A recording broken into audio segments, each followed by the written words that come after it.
Today's video is going to be a bit different. Today is dealing with wheel bearings and ball joints.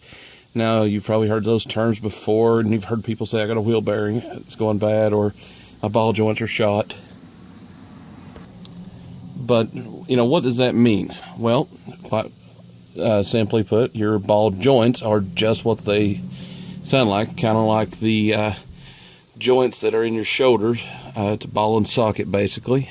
It still has to hinge, but it has a good amount of rotation and movement.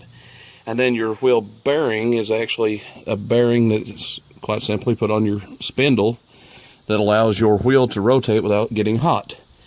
Now, on these trucks, which have IBeams, that is the most hated thing ever.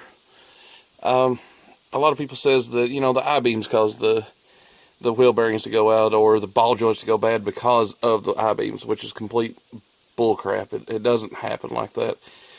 Ball joints fail from usually one of two things. Three things. Overuse, which is, riding on really rough roads, putting a lot of shock on that joint because it, at the end of the day, is still a ball and cup. Or just use, not greasing them. That will absolutely wear them out. That's why I get exceptionally long life out of mine. And then the third reason is having the wrong angle.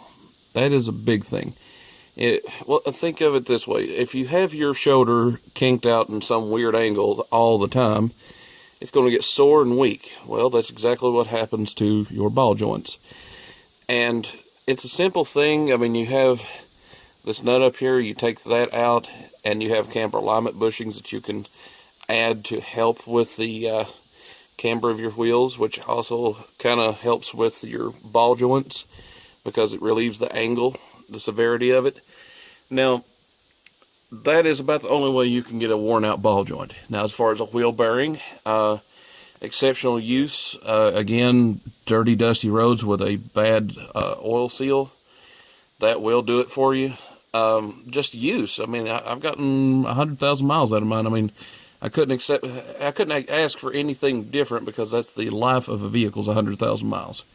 You can go beyond that, but up to that, you should not have any major repairs necessary to get to 100,000 miles in a new vehicle. My truck has 298,000 miles. So almost 3 lifetimes, and this is going to be the second set of wheel bearings that I've personally put in. But again, the only way for a wheel bearing to go bad is really just lack of greasing, maintenance, or something gets in there and mangles up the roller pins. That's about it. There's not too much can go wrong with them. And it all leads back to, end user maintenance. Now, if you're not doing maintenance and greasing, like you can see, I grease my stuff about once every 2 weeks or so. If you're doing that, you're going to have a lot less hassle. If you're not, well, then you're going to be in for a ride because, like ball joints over here, that little line of grease, it's not just there to make things smoother. It also helps out whenever you're removing them, that they're not rust seized to the knuckles themselves. So there's always that. But I just wanted to make a quick video that, again, if you're checking for your ball joints being bad, try to rotate your wheel like this and watch, and this should not move independently of this.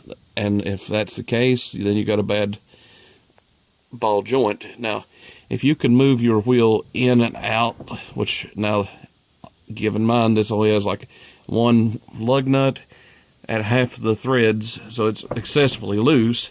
But if you can move your wheel, a 1/16 or an 1/8 of an inch, not big deal. But if you're moving it like this, you've got a bad wheel bearing. Not a big deal. It's a simple fix. It's going to be time consuming and anywhere from $50 to $100 to replace, unless you have Dodges.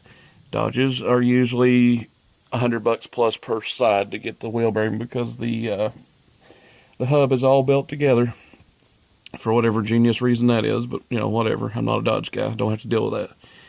But you have a inner and outer wheel bearing, and the races or I forgot what the other thing is, but the proper name is a race for it. And it's just the little cup that the bearing sits in. Total for each side's about $30-ish, you know, depending on brand, where you buy it at, and stuff like that. But it's not a hard thing to replace. Simple tools can do it. The one thing you will need is a torque wrench for it. As far as that goes, you can get those for $20-25. Not a big deal.